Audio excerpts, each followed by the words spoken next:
Join me, please, in reading responsively our opening words. On this Easter Sunday, we remember the words of the angels at the empty tomb.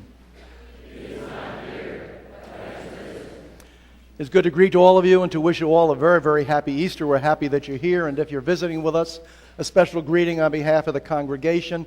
We certainly hope that the service is meaningful to you, that you will worship with us again, and we invite you to participate in any of the programs that the chapel sponsors. The announcements are printed in your bulletins this morning. Let me call your special attention to several items. First of all, a thank you to all of you who bought lilies to help decorate our church. If you bought a lily and wish to take it with you at the end of the service, you are invited to do so. I also want to thank our guest musicians for giving up their Easter Sunday morning to be with us this morning and helping us to make our service special. There's an envelope in your bulletin if you are a friend or member of the chapel, a regular attender. We ask 3 times a year, Thanksgiving, Christmas, and Easter, you might want to consider an over and above gift to the chapel. That's what that envelope is for. Or if you are visiting or simply here for the first time or whatever, use that for your offering, whatever you want to do with that. We thank you in advance for your generosity. There's an article in the bulletin about a grant from the Jacobson Foundation, very generous grant. I asked you to read that, and we can act upon that in weeks to come, but we wanted to let you know what was happening so that you had some forewarning. I think I've covered just about everything I wanted to cover at the end of the service. This particular service, we'll ask everybody to sit down, remain seated until our special guest comes to lead the children and their families out through the sanctuary and then back to the Sunday school courtyard for our Easter egg hunt. So we'll wait for them at the end of the service to do that, and the rest of us then can go out this way, follow that way, whatever we want to do. I'll be out there with them, so I'm not going to pick up eggs, but knocking little kids aside, I'm not going to do that. That wouldn't be very fair. But with that said, I will not be greeting you at the door. That's why I'm wishing you a happy Easter now and that you have a wonderful day. Let's now begin our service of worship.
In our call to worship, join me responsively for our invitation to celebration.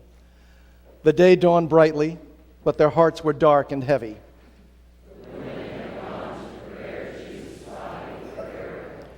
They wondered how they would get into the tomb because of the heavy stone.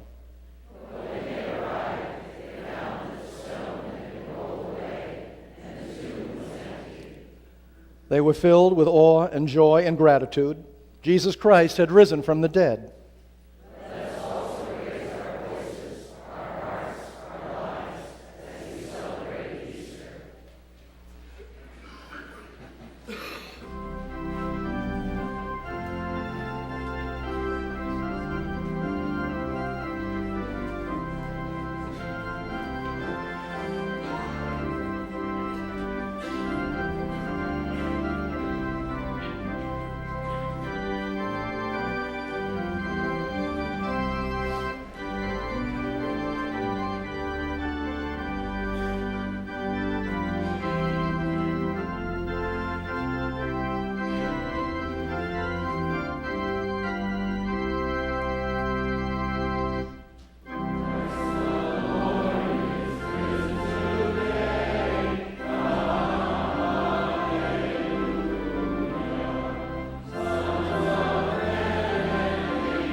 me, please, in unison as we call upon God in our invocation.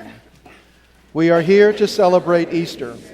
Because of Easter, O God, we are assured that you are with us always, because somehow Christ is with us always.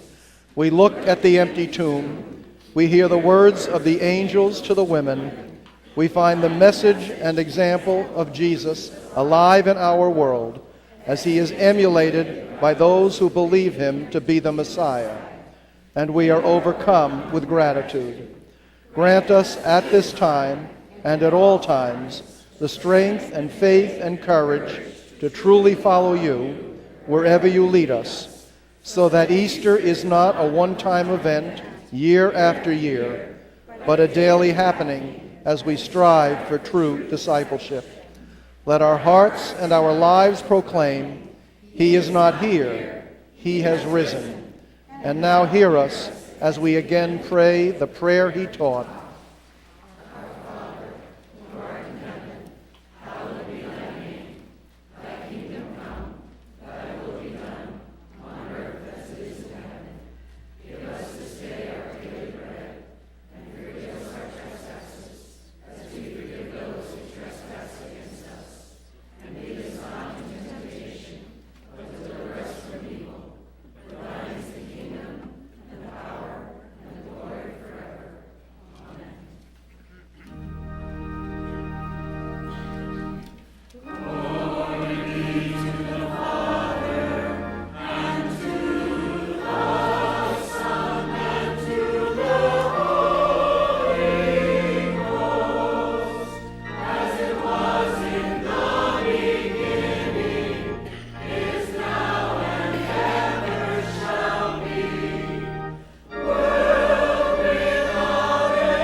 Easter reminds us of how good God has been to each and all of us in so many ways. Let us respond by being generous in our morning offering.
We thank you, O God, for this Easter Sunday and the victory of life over death, which it represents, as well as its teaching that the dominant note of life is joy, and the mightiest force of life is love, and the last word of life is hope.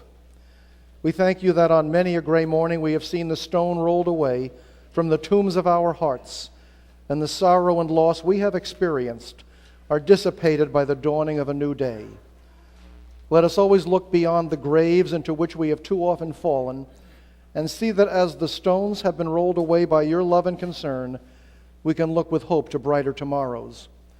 Grant us a true Easter faith, which accepts the reality of eternal life in your presence and works toward the establishing of your will and way in the world we currently inhabit.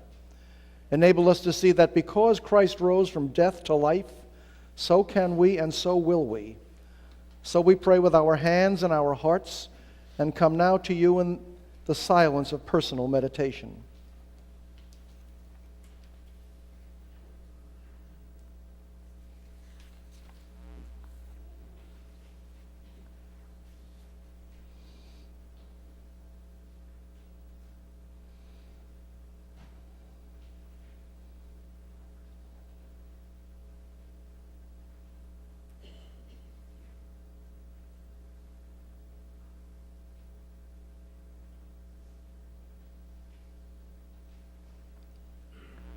Amen.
I want to read to you this morning from two passages in the Gospels, first from John and then from Matthew. I'm reading from, and both of them obviously refer to the Easter story. I'm reading first from John 12:27 through 32. Now my soul is troubled, and what should I say? Father, save me from this hour? No, it is for this reason that I have come to this hour. Father, glorify your name. Then a voice came from heaven, I have glorified it, and I will glorify it again. The crowd standing there heard it and said that it was thunder. Others said, an angel has spoken to him. Jesus answered, this voice has come for your sake and not for mine. Now is the judgment of this world. Now the ruler of this world will be driven out. And I, when I am lifted up from the earth, will draw all people to myself." And then reading from the Gospel of Matthew, chapter 28, verses 1 through 10. After the Sabbath, as the first day of the week was dawning, Mary Magdalene and the other Mary went to see the tomb. And suddenly there was a great earthquake, for an angel of the Lord descending from heaven came and rolled back the stone and sat on it. His appearance was like lightning, and his clothing white as snow. For fear of him the guards shook and became like dead men. But the angel said to the women, "Do not be afraid. I know that you are looking for Jesus who was crucified. He is not here, for he has been raised, as he said. Come, see the place where he lay. Then go quickly and tell his disciples, he has been raised from the dead, and indeed he is going ahead of you to Galilee. There you will see him. This is my message for you." So they left the tomb quickly with fear and great joy and ran to tell his disciples. Suddenly Jesus met them and said, "Greetings." And they came to him, took hold of his feet and worshipped him. Then Jesus said to them, "Do not be afraid. Go and tell my brothers to go to Galilee, where they will see me." Let us think about these words as we continue together in our worship this morning.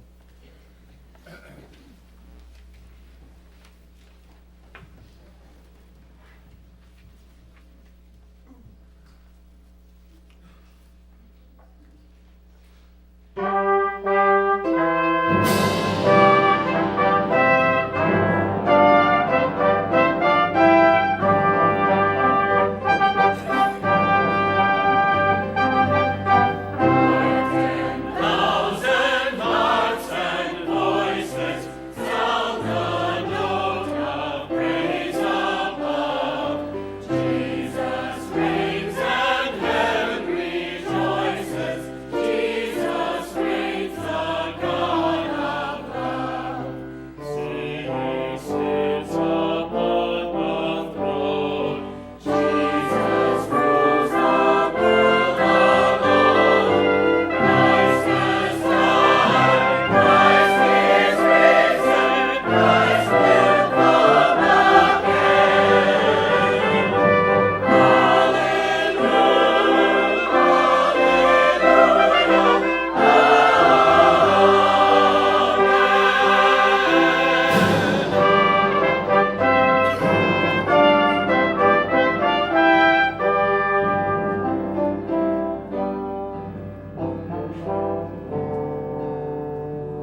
Some stories never get old, even if they have been around for centuries.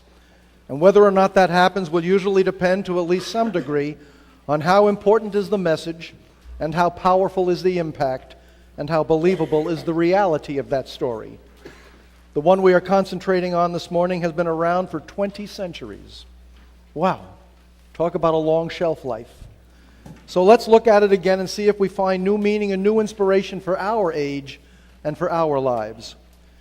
We are told by Matthew that the sun was just rising on a new day. Two women were already up and about, and they were heading for a destination which they dreaded to, in order to complete a task which filled them with sorrow and anxiety. One of them we know, Mary Magdalene, and her companion is identified as the other Mary. They were going to anoint for final burial the body of their friend, their mentor, their teacher, their leader, the one they had believed was the Messiah, but now because of his cruel and unexpected death, they were not sure. And they had a real concern. They knew that a huge stone had been placed to cover the entrance to the tomb, and they did not know how they were going to roll it away in order to get inside. I imagine their doubts increased the closer they got to where they were going. They arrived, and sure enough, the stone was still there. But there were also men there, men in uniform guarding the entrance. Perhaps they would help. Then suddenly, so they later reported, there was an earthquake, and an angel came to roll away the stone. His clothing was as white as snow, and his appearance was like lightning. As the guards keeled over in shock and fear, the angel sat on the stone and spoke to them. He told them they had nothing to be afraid of, that the one they had come for had risen from the dead, and he invited them to look at where he had been buried. Then he urged them to return to the disciples, tell them what they had witnessed, and inform them that Jesus was going on to Galilee, where they would see him. Still afraid, but now joyful, they ran back to town, and all of a sudden on the way, Jesus was with them. After he greeted them, we are told that they took hold of his feet in worship, and he repeated the instructions of the angel. Do not be afraid. Go and tell my brothers to go to Galilee. There they will see me. I'm trying to picture that morning and capture the emotions of the women as they first approached and later left the tomb. I'm sure the birds were singing as they greeted the new day. I'm sure the flowers along the path smelled fresh and fragrant. I'm sure the sky was vibrant and colorful as the clouds parted to reveal the reds and golds of the sunrise pasted across an impressive palette of blue. But I'm also sure that the women, in their gloomy agitation, did not notice. They were too sunk in their own thoughts and emotions. And when they left the tomb, they were probably too excited to be very aware of their surroundings. So there we have Matthew's version of the first Easter, part of what some have called the greatest story ever told. Let me make an observation at this point. This morning we are, of course, concentrating on the meaning and message of Easter Sunday. But Easter Sunday is inextricably connected with Good Friday. We can't have one without the other. So then, in a sense, the Easter event begins before Easter. And here I wonder what Jesus might have been thinking as he contemplated the cross, which was to be the instrument of his death and the avenue to his resurrection. The season of Lent invites us to look at the cross as a means of reassessing and redirecting our lives. The passage I read to you from John pictures a moment in which Jesus reassessed his life and redetermined its direction. Perhaps it was his season of Lent. So what do you suppose he might have seen when he meditated on the cross? Maybe the answer is fourfold. Jesus saw the cross as a future of suffering. For him it certainly meant a slow and painful death. He was a realist. He knew what he was doing and what it was going to mean. Jesus had no illusions concerning his fate. He envisioned the beatings, the torture, the hatred, the indignities, the agony. He had some idea what it would feel like to be dragged before the religious authorities for questioning as they spat upon him and slapped his face, to endure the bits of metal in the whip as it slashed his back to bloody ribbons, to stagger along the streets of the city under the weight of the crossbar on his way to the place of execution, to have spikes driven through his wrists and feet, and then the jarring slam when the vertical pole was plunged into the ground. And despite his greatness and uniqueness, he was human enough to wish it would go away, to hope that somehow what he had been called to do could be accomplished in a different manner. We see this through his prayer in the Garden of Gethsemane. That was where he fought his feelings of fear and dread as, after questioning the necessity of his anticipated suffering, he submitted to what he perceived to be the will of God and drank the cup which he realized when he realized it was not going to be removed.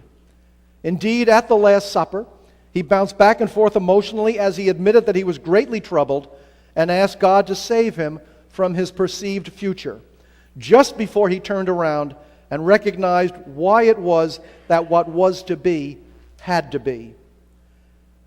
Jesus saw the cross as a fulfillment of purpose. His death on the cross was not accidental. Everything he said and did was leading to such an ending and beginning. Jesus himself believed that all he had done to glorify God. Was his crucifixion inevitable? Well, yes and no. It was only inevitable if during his life and ministry he said what he did and did what he did without compromise because of his firm conviction that that was the will of God. Sooner or later he would anger enough powerful and influential people so that they would seek and get revenge, thereby ridding themselves of this dangerous troublemaker. I cannot believe that God wanted Jesus to die, and certainly not in such a manner. But if, as Jesus believed, God wanted him to act as he acted in the name and for the sake of God, then the results were certain. And by following what he perceived to be God's will, Jesus fulfilled his purpose of glorifying God by demonstrating unswerving commitment and allegiance to the divine, no matter what. Jesus saw the cross as a finality of judgment. Somehow God added his yes to Christ's yes, and this did more than just give encouragement to Jesus. Indeed, it indicted the world by exposing its cruelty and injustice when it brutally killed one who had come only to do good in the name of God, by exposing its selfishness as those with brutalized those without, by exposing its rotten underbelly, which pursued its purposes with an ends justifies the means attitude, the ends being that which was important to those doing the pursuing, by exposing how far people would go to attain their own self-serving goals. Through Christ, God said, enough is enough, and the now of the cross indicated that nothing would ever be the same again. Thus, in the greatest now of history, humanity was robbed of its righteous pretense, and evil was robbed of its rebellious rule. Would people continue to do wrong? Of course. But because of the crucifixion of Jesus, wrong would be harder and harder to justify. And how we respond to God's now, seen in and through Christ with our now, will determine whether or not this is good news or bad news for us. Jesus saw the cross as a force of attraction. Until this event, it was only viewed as a means of death, of destruction, of execution. And it was used to kill in as painful and humiliating a way as possible, which is why it was reserved for the lowest of the low and the worst of the worst. Christian critics from the beginning questioned how the Son of God could end in such a manner if he was indeed the Son of God. But by using the cross as the means of demonstrating holy and unflinching devotion and dedication, love and loyalty, Jesus turned it into a symbol of divine caring and compassion, which has drawn people from all over the globe to his banner. The rich and the poor, the young and the old, the acclaimed and the ignored, the educated and the uneducated, the civil and the savage, the powerful and the powerless have all come to the cross in repentance and faithfulness.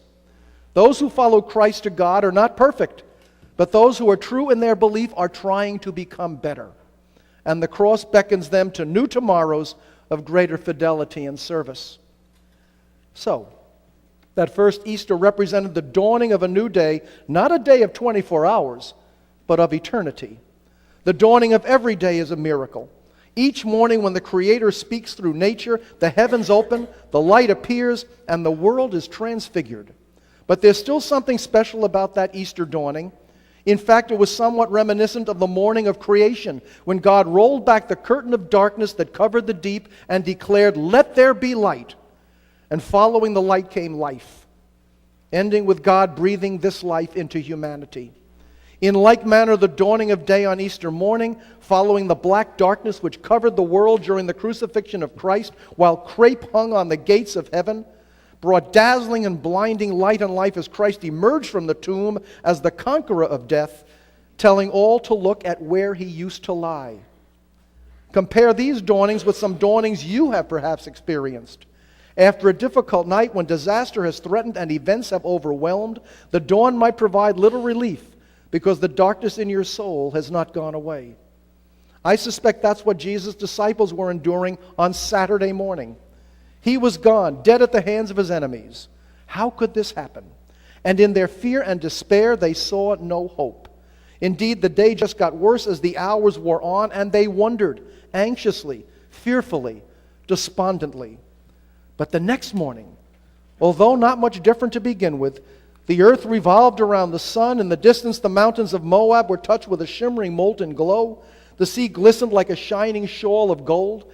Jericho threw off its blanket of night. Bethany awakened to the toils of a new day. Jerusalem indeed looked like a holy city. The dome of the temple stood out like a satellite of heaven. The sun rode like a blazing chariot through the streetless city of space. And the two Marys came running back with incredible, unbelievable, awesome news. Matthew reports after the Sabbath, as the first day of the week was dawning. Perhaps as he wrote these words, he was thinking, as it began to dawn that Sunday morning, the possibility of new life dawned for all humankind. And that is earth's most meaningful miracle, the dawn of the resurrection life in a human heart. Now, what does that mean to us? The dawn of the resurrection life in a human heart bears witness to the power of Christ to banish the engulfing and frightening darkness of death. With the resurrection, God lit a lamp in the garden tomb and in every other tomb, which shines forth, producing a life which spreads from life to life with increasing splendor until the reaching of a perfect and unending day. Thus, the dawn of Easter morning enables us to see a beginning where others only see an end, and to live in the confidence that we are always in God's caring and compassionate hands. With the resurrection, new life began for the world. No matter what dangers threaten us, the cross and the tomb bear witness to the dawn. Too often we let the dark events which we encounter close our eyes to the light of hope, and we forget that we are God's children, and this is God's world. A God who has a purpose and a plan for us which reaches its highest revelation in Jesus Christ. The Jesus Christ who dispelled the darkness of death with the Easter resurrection light.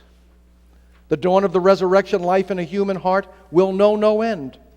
Some have tried since the time of Jesus to cut down the cross, to close up the tomb, and to bring to an end the meaning of that day when a new day dawned.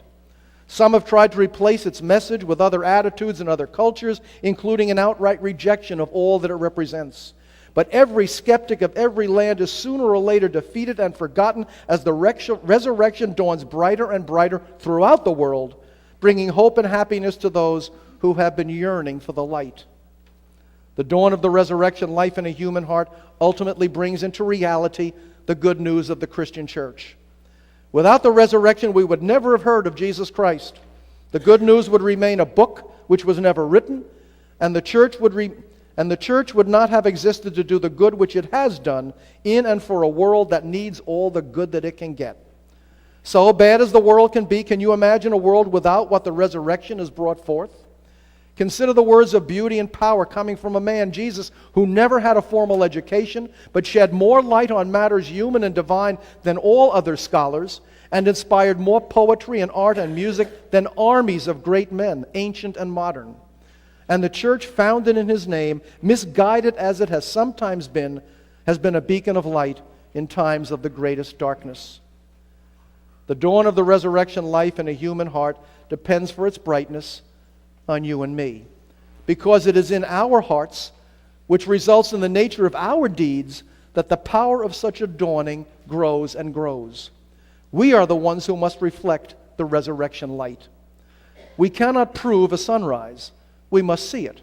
We cannot prove a symphony. We must hear it. We cannot prove human love. We must feel it. Easter is not an argument. It is a miracle. Easter is not a theory. It is a fact. Easter is not something which happened once. It happens over and over as every tomb becomes a voice which echoes through the years, "He is not here, but has risen." When we can hear and believe those words, no matter how dense the darkness which surrounds us, we will see the dawn.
As we leave here, may it be with a true sense that each and every day is a miracle. Each and every day offers new possibilities, new challenges, new opportunities.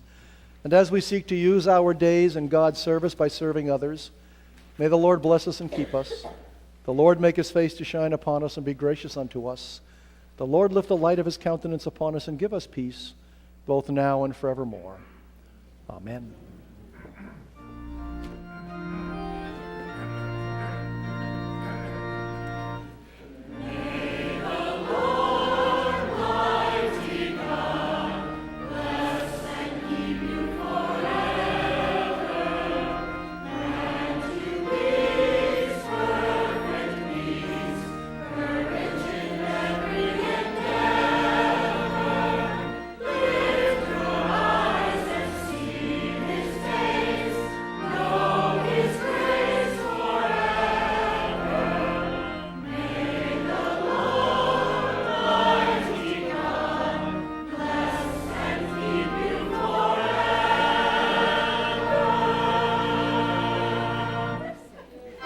Be seated.